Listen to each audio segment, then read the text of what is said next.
We've seen this announcement being made that may shut the sector down for a day to protest against the deaths we've seen over the past quarter so far. You've actually painted a scenario that looks much worse than that outlined a little earlier this year by the Minerals Council department themselves. What are we actually looking at here? Well, the issue here is we have seen a significant increase of 28% in terms of the number of people losing their lives in the mining industry when one does a comparison on a year-to-year basis. And that is why we are saying we are very alarmed by this. I mean, almost every day now we see a mine worker losing his life. This morning, it just happened again here at Driefontein. And so clearly, it's a day-to-day thing. And we are saying that we are looking at ways in which we will force this industry to ensure that it looks at this with an open mind and be able to ensure that it minimizes the number of people who die. And one of these is that the national office bearers of the National Union of Mineworkers are going to be making a recommendation to the National Executive Committee of the Union in a week's time to recommend that the entire mining industry down tools to mourn the loss of lives. So at this stage, while the headlines are reading, we may be looking at a day of shutdown. The likelihood is more possible than not, right? Of course, the likelihood is more possible.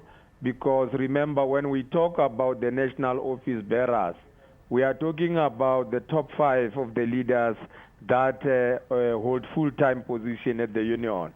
And therefore, their recommendation is likely to go ahead because it's going to be made in the National Executive Committee, which is actually a committee that includes the provinces.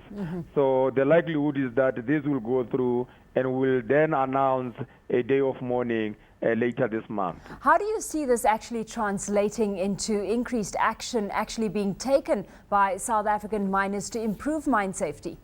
What we have seen in the past is that this actually helps because we know, for example, that the mine bosses are actually obsessed with production. And therefore, they wouldn't really like to see a continuous work stoppage. Because what the message we are sending is that we will observe that day of mourning, and we will continue to send a message that if they continue on the same path, then they will see us observing more days of mourning on a national basis. Where do you think the problem lies at this stage? Because last year we saw a 24% drop in mine fatalities, and that providing some indication that some progress was being made by the mining sector.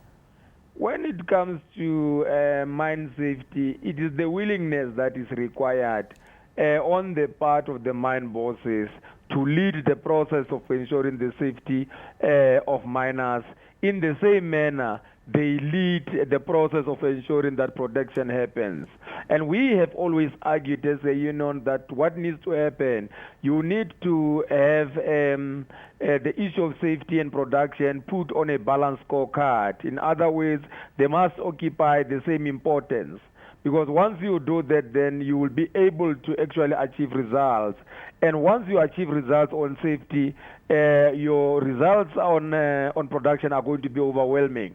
What? And that's why we are saying it is important that the industry does not specifically look at production only, because when it does that, it actually defeats the purpose. Of course, that's between yourselves and the companies, the kind of communication that we're seeing coming to the fore. What do you see being the role of the Department of Minerals and Resources here? They seem to have taken a hard line when it comes to mining accidents. As far as we are concerned, the Mineral Resources Department has not taken sufficient hard line, because what they're actually doing at this point in time is to enforce the law in terms of the Mine Health and Safety Act, Section 51, which says that when there is an accident, then mine stoppage should occur so that investigation take place.